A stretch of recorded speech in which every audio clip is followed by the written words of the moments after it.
Maraming salamat po sa inyong kayo'y nakarating dito sa aming biglaan na mabilisan ng meeting. At napakainit naman ng aking natanggap na salubong. Maraming salamat po. Ay, thank you. Ron! Ron!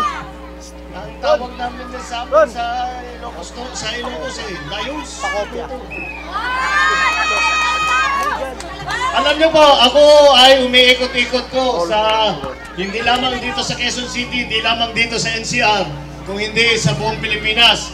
At ako ay nakikipag-ugnay sa ating mga kababayan, sa mga pagkaraniwan na mamamayan sa buong Pilipinas. Para po tayo para malaman naman kung ano ba talaga ang mga problemang hinaharap ng ating mga kababayan. Kung ano ba talaga ang problema na pang-araw-araw na kailangan bigyan ng pansin, bigyan ng solusyon para hindi maging kulang ang serbisyo na ibinibigay ng ating pamahalaan. Alam niyo po, pare-pareho po ang aking naririnig. Ako ay nakakarinig ng problema dahil nga ang isang nakakatakot na bago na naging malaking issue, hindi lamang dito sa Maynila, kundi sa ibang lugar, ay yung pagkalat ng illegal na droga. Problema rin ba dito yun? Kailangan natin, dapat siguro, panahon na yung mga malalaking sindikato, yung mga namamahala ng sindikato, palagay ko ay sila na ang dapat nating hulihin. Yung by bust, okay yan, pero kailangan po natin pagkaisahan lahat yan. Kailangan po ang tulong ng mga magulang, kailangan ang tulong ng mga guro, kailangan po ang tulong ng pulis, ng mga pide, lahat ng ahensya ng gobyerno, lahat po. Kailangan pagkaisahan po natin lahat yan. Ang ibang problema ay kakulangan ng trabaho. Sabi ng marami, kulang kahit anong gawin namin, hindi kami makahanap ng magandang trabaho, kaya kami napupunta sa abroad, nagiging OFW. Mataas ang presyo ng bilihin at hindi namin kaya at masyadong malaki sa aming sinasahod yung ginagamit namin para makabili lang magpakain sa pamilya namin. Yan po ang mga problema na naririnig po namin. Pero alam po natin, halimbawa, yan, naalala nyo pa ba yung tinatawag noon na Kadiwa Store? Ha? Hindi ba, naalala ninyo doon tayo nakakabili tayo noon ng presyo ay dahil binibili ng pamahalaan ang produkto tapos ibinebenta sa tao na walang kita para naman parang namili na kayo doon mismo saan sinasaka yung mga produktong yun. Kaya yan ang kailangan din natin ayusin ang ating agrikultura, ang kakulangan sa edukasyon. Yan po, peace and order.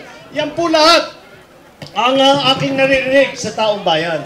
Pero nakikita ko po, sinasabi ko po, kung talagang ang galing-galing ng mga Pilipino, ang galing na, ang huhusay, ang sisipag, hindi magnanakaw, at lahat ay ginagawa ng maraming katangian ng Pilipino, kaya kinikilala tayo sa abroad.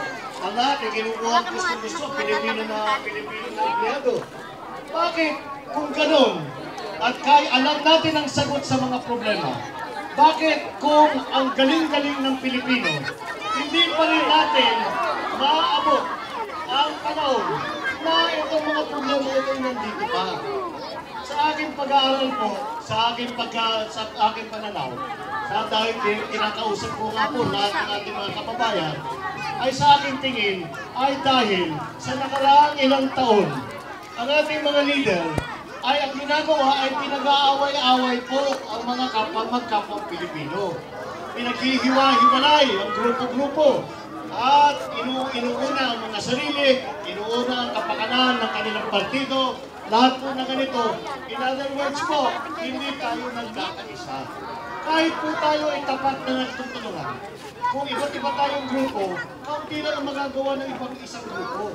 Ngunit, kung ipagsama-sama po natin lahat, at pagkapit-bisig ang lahat ng Pilipino, palagay ko po, mararamdaman natin ang pagbabago sa ating kabuhayan. Mararamdaman po natin ang konting ginhawa para sa ating mga kababayan. Di po ba? Yan po ang naging advocacy ako. Yan po ang aking naging panindigan. Na sinasabi ko, kailangan natin maalala muli na walang magmamahal sa Pilipino kung hindi ang Pilipino rin. Walang tutulong sa Pilipino kung hindi ang Pilipino rin. Kaya dapat natin balikan ang pag-iisip.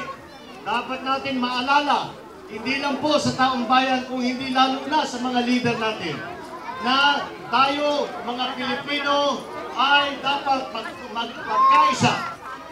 Nasa ganun, isang bansa tayo, isang diwa, isang gawa. Yan po ang aking layunin.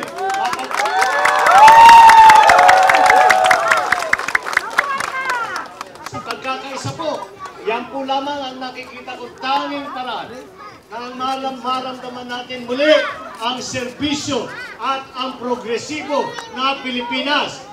Kaya po, yan po ang aking ipinaglalaban. Sana po, samahan po ninyo ako.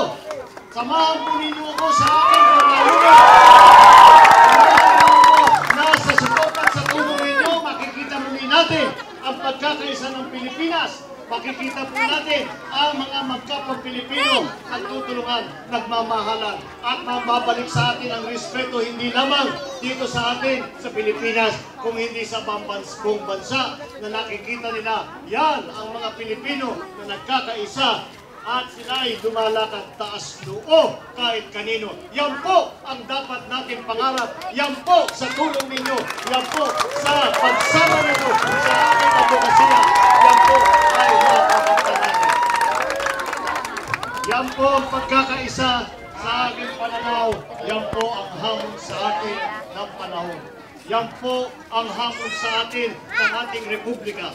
Yan po ang hamon sa atin ng kinabukasan ng ating mga anak, ng kanilang mga magiging anak. Wala po tayo, hindi po tayo maaabot, hindi po natin maaabot ang ating mga pangarap kung hindi po tayo magkaisa. Kaya po, panahon na ibalik natin ang pagkakaisa ng Pilipinas. Huwag po tayong papayag na tayong kapwa Pilipino ay pinag-aaway-away. Huwag tayong papayag na sinasabi ng mga iba. Kami, nandito kami. Kayo, nandiyan kayo, hindi tayo magkasama. Basta Pilipino, kakampi! Kahit na Ilocano, kahit Tagalog, kahit Bicolano, Bisaya, Waray, kahit na saan galing, ang punot-puno Pilipino. Yan po sa akin, yan po ang sagot sa mga problemang hinaharap natin.